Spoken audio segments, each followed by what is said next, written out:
All right, so our last piece here, periodic trends.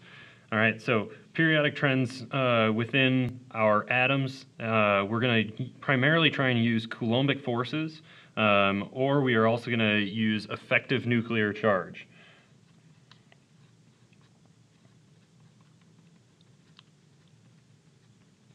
So effective nuclear charge, essentially what we're looking at is, okay, if my outermost electrons, how much of those protons in the middle are they really seeing?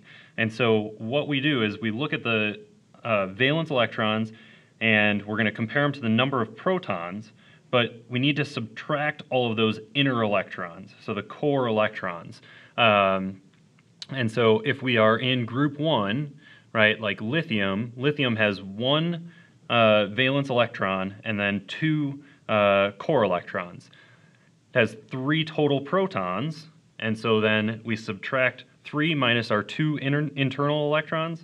It has an effective nuclear charge of 1, okay? So that math, right, so again, if we have lithium, right, has 3 electrons, 3 protons, but 2 of the electrons are kernel electrons, are core electrons. So 3 minus 2, ZEF, so the effective nuclear charge would be equal to 1, okay?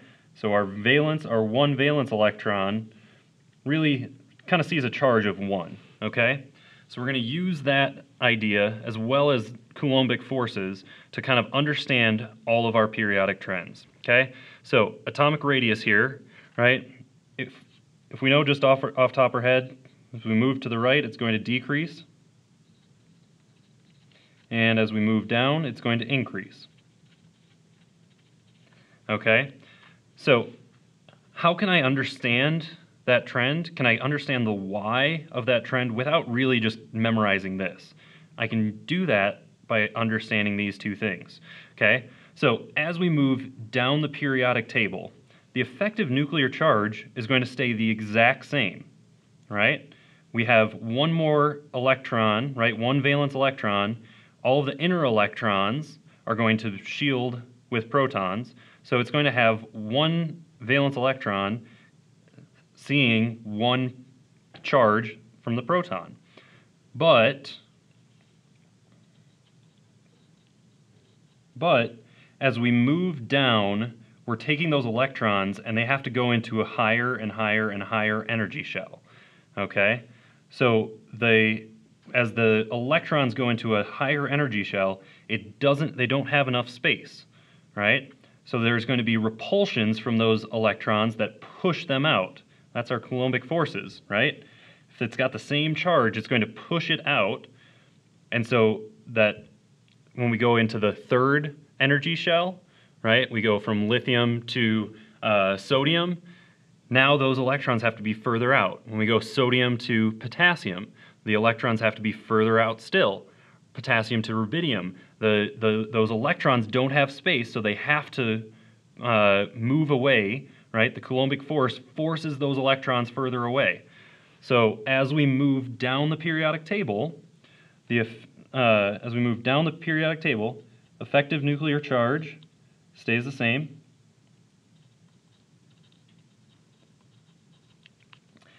But electron repulsion is going to increase, right? Our total number of electrons increases, and so they have to move further and further apart, so our atomic radius is going to increase. What about as we move across the periodic table? As we move across the periodic table, right, if we go lithium to beryllium, all of a sudden, now we have 4 electrons and 4 protons. So let's write this one out here. Beryllium, we've got 4 electrons and 4 protons.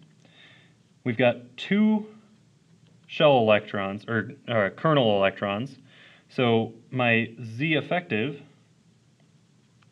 is going to be equal to 2, right?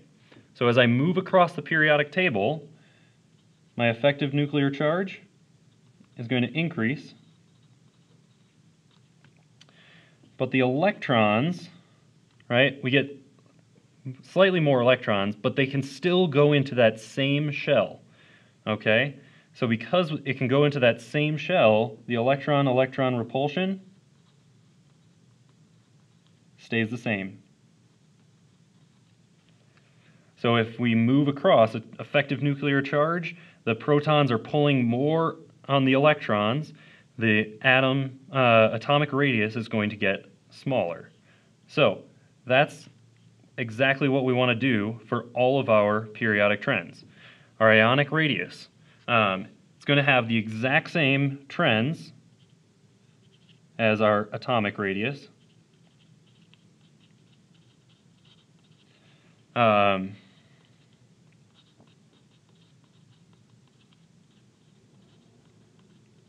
But now we do need to think about what's going to happen when we create an anion and what happens when we create a cation. So when we create an anion, right, we're going to add electrons.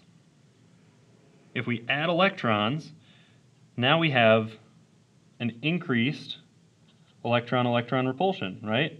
More electrons, they're going to repel each other more. So increased electron-electron repulsions, that means that it's going to be larger than the atom. So an anion of whatever element is always going to be larger than the atom. Let's use that same reasoning to think about our cations. If we create a cation, we lost electrons.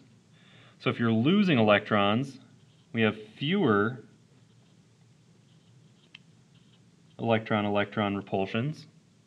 And if we have fewer electron-electron repulsions, we have smaller ions than the atom. Okay? So now, let's think about ionization energy. Ionization energy is the energy needed to remove an electron. I'll abbreviate energy as E. Needed to remove the electron, to remove an electron.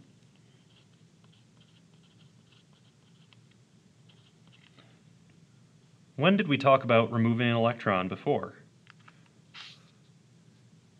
Right up here. When we talked about PES, photoelectron spectroscopy, that's what we're doing here, is we're removing the electron. Okay? So our ionization energy should match our photoelectron spectroscopy. So anytime they ask about a trend with photoelectron spectroscopy, you should be thinking about ionization energy. Okay? So our ionization energy, it's again going to be, we're going to try and rationalize what happens based on our Coulombic forces and effective nuclear charge.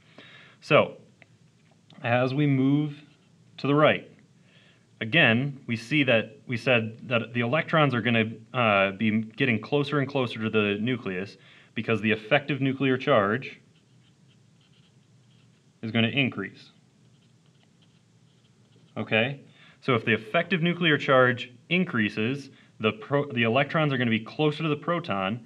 So do you think it's going to be easier or harder to remove the electron? It's probably going to be harder, right? The electrons are closer to the nucleus, so they're held tighter by that nucleus. So effective nuclear charge increases, the atomic radius decreases, the ionization energy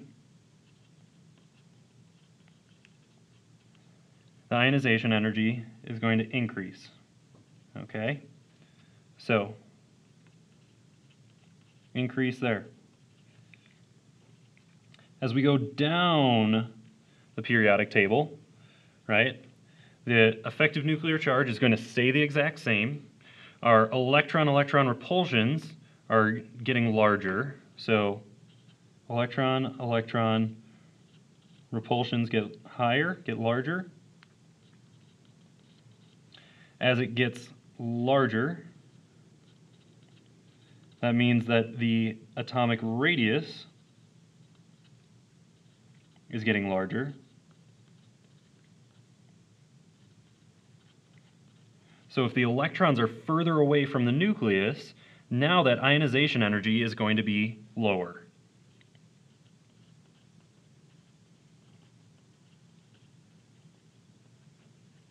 Okay,